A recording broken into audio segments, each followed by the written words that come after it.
Is By the Joe way, Manchin really a Democrat? oh, actually, that is a great question. West Virginia is actually I think, the most politically interesting state in the Well, 'cause U.S. it's very And Joe purple in a Manchin different way, is, right? Because they're very reliant on specific industries, which then tend to lean one way or the other. And yeah. So in 1980, West Virginia was one of like six states to vote Democrat when the whole country went for Reagan. And for a long time in American history, West Virginia was one of the most progressive states.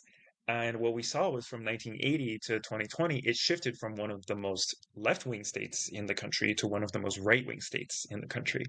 And it's such a fascinating shift.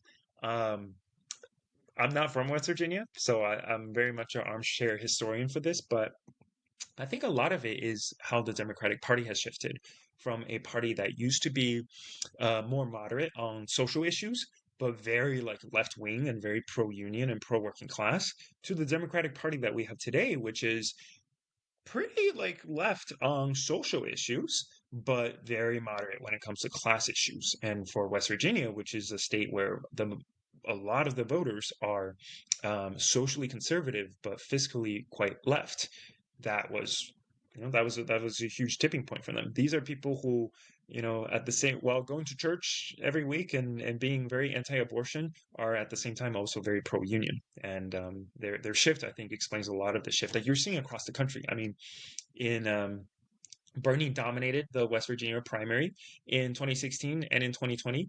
And he dominated a lot of these similar, like blue collar working class counties throughout the country that are very pro left wing policies on the economy, but less so on social issues. He won so many of those counties, and then those counties then ended up going for Trump in the general election. one thing